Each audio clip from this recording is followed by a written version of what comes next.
सर्वांना माझा नमस्कार. माझे नाव साई पांडुरंग मेटे आहे. मी इयत्ता 7वीत शिकतो. माझ्या शाळेचे नाव जिल्हा परिषद राष्ट्रीय उच्च प्राथमिक शाळा जळगाव मेटे आहे. मी ग्रामीण भागात राहतो. मी पाहिलेले काही शेतकऱ्यांना जास्त जमीन असते व त्यांना जास्त उत्पन्न होते, पण काही शेतकऱ्यांना कमी जागा असते. कमी जागेत ते जास्त उत्पन्न करतात. रासायनिक खताचा वापर कमी जागेत जास्त उत्पन्न करतात, पण यामुळे पुढच्या वर्षी पीक घेण्यासाठी ज्यांची जमीन ही नष्ट होऊन जाते व ज्याच्यामध्ये जास्त पीक येऊ शकत नाही. तर त्याच्यासाठी मी एक आयडिया शोधलेली आहे. त्या आयडियाचे नाव आहे नैसर्गिक शेती. नैसर्गिक शेती या आयडियाचा उपयोग करून शेतकरी कमी जागेत जास्त उत्पादन घेऊ शकतो, तेही सेंद्रिय खत वापरून. तर नैसर्गिक शेती याच्यातील पहिले उपकरण आहे हायड्रोस्टिकमध्ये शेतकरी 2 पाईप लावून त्याच्यामध्ये माती टाकून व त्याला पाण्याची सुविधा करून त्याच्यामध्ये भाजीपाला फळे कोणतेही पीक लावू शकतो.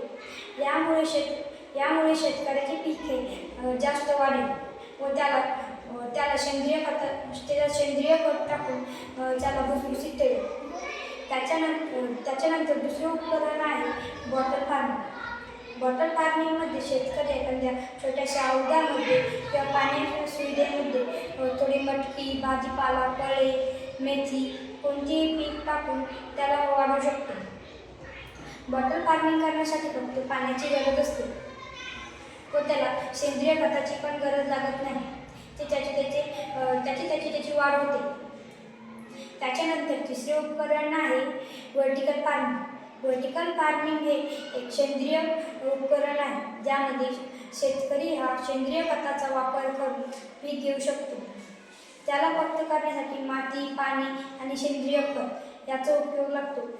व्हर्टिकल फार्मिंग हा एक असं उपकरण आहे ज्याला शेतकरी सर्वात कमी जागेत करू शकतो. त्याच्यानंतर चौथे उपकरण आहे सेंद्रिय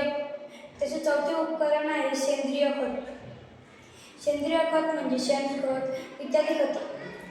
रासायनिक खताचा न वापर करून शेतकरी साध्या शेतीला सेंद्रिय खत टाकून आपली शेती भुसभुशीत ठेवेल व त्याला नष्ट करणार नाही. पाचवे उपकरण आहे साधी शेती. साधी शेतीमध्ये शेतकरी कोणतेही पीक लावू शकतो, भाजीपाला लावू शकतो किंवा मटकीही लावू शकतो. याच्यामुळे शेतकऱ्याला खूप फायदा होईल आणि त्या शेतीला करण्यासाठी माती, पाणी आणि नैसर्गिक सेंद्रिय खत हेच लागतात व तेही कमी जागेत जास्त उत्पादन त्याच्यामुळे मिळते.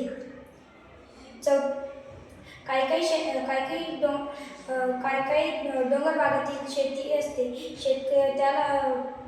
त्याला प्राण्यांपासून वाचवण्यासाठी शेतकरी विजेचे तारे लावत असतो व त्या विजेच्या तारांमुळे प्राणीही नष्ट होतात.